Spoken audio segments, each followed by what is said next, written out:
नमस्कार शेतकरी मित्रांनो, तर स्वागत आहे तुमचं आपल्या सिद्धार्थ आरोटे डेली ब्लॉग या शेतकरी चॅनलमध्ये।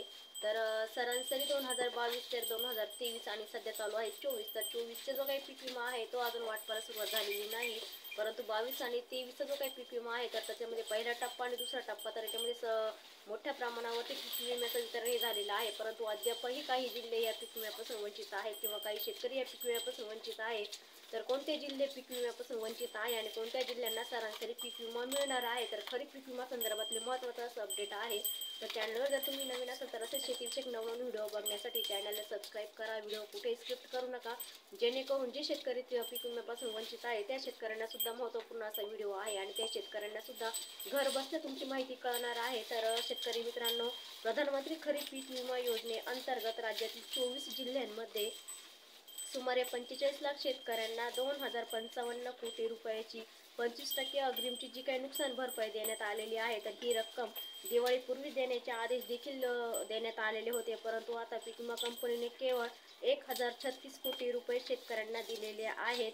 तर 1019 कोटी द्या असा कृषी विभागाचा पीक विमा कंपन्यांना आदेश आहे। तर त्यामध्ये सुद्धा सरासरी पावसाचं प्रमाण लक्षात घेऊन अगोदर पडलेला पावसाचा खंड आणि त्यानंतरची झालेली 2 महिन्यामध्ये अतिवृष्टी, तर यामध्ये शेती पिकांचे खूप मोठ्या प्रमाणावरती नुकसान झालेले आहे। तर काही लोकांच्या जमिनी सुद्धा खरडून गेलेल्या आहेत। तर त्यामध्ये 2 प्रकारचा दुष्काळ निर्माण केलेला आहे, एक कोरडा दुष्काळ आणि एक ओला दुष्काळ। तर त्यामध्ये सुद्धा अजूनही पीक विमा कंपन्यांनी 1019 कोटी रुपयांची नुकसान भरपाई न दिल्याने कृषी विभाग आता आक्रमक झालेला आहे आणि येत्या 2 दिवसामध्ये रक्कम न दिल्याने कारवाई करू असा दम देखील पीक विमा कंपन्यांना दिलेला आहे। तर ऑगस्टमध्ये 24 जिल्ह्यात पावसाचा खंड किंवा त्यापेक्षा जास्त झालेली अतिवृष्टी या परिणामी पिकांच्या उत्पन्नामध्ये जास्त प्रमाणामध्ये घट दिसून आल्यामुळे आता 23,02,647 शेतकरी पीक विम्यापासून वंचित आहे, असा कृषी विभागाच्या अहवालानंतर पीक विमा कंपन्यांकडून नुकसान भरपाईच्या 25% पीक विम्याची जी काही अग्रिमची रक्कम आहे ते देण्याचे आदेश देखील राज्य सरकारने दिलेले आहेत। नुकसान भरपाईमध्ये 24 जिल्ह्यांमध्ये 45,66,662 शेतकऱ्यांना 2,055,90,96,000 केवळ 50% शेतकऱ्यांनाच ही रक्कम मिळालेली आहे आणि अजूनही यामध्ये 1019 कोटी 11 लाख रुपयाची जी काही रक्कम प्रलंबित आहे। कृषी आयुक्तांनी गुरुवारी सर्व पीक विमा कंपन्यांना प्रतिनिधी सोबत बैठक घेऊन ही रक्कम तातडीने सर्व पीक विमा कंपन्यांनी वितरित करावी असे आदेश देखील देण्यात आलेले आहे आणि हीच रक्कम येत्या 2 दिवसांमध्ये न दिल्यास कारवाईला सामोरे जावे लागेल असा इशारा देखील प्रशिक्षक संचालक यांच्यामार्फत पीक विमा कंपन्यांना पत्रांद्वारे देण्यात आलेला आहे। तर अग्रिमची जी काही रक्कम आहे ती केवळ फक्त 2055 कोटी असतानाही पीक विमा कंपन्यांनी देण्यात हात आखडता घेतलेला आहे।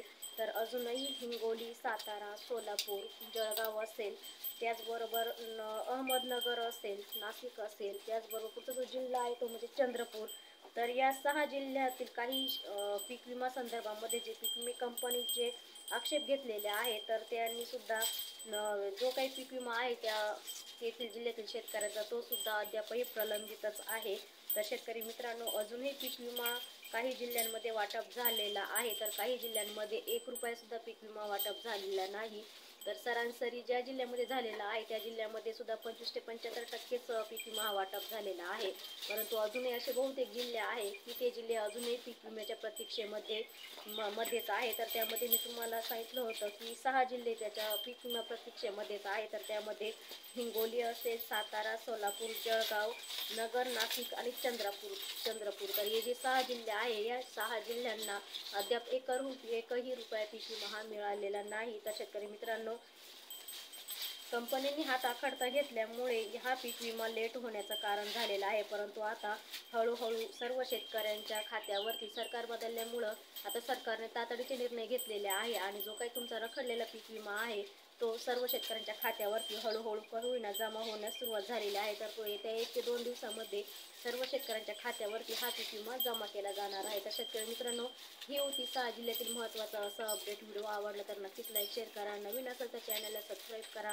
पुन्हा भेटू एका नवीन माहितीसोबत. आपल्या सर्वांना धन्यवाद.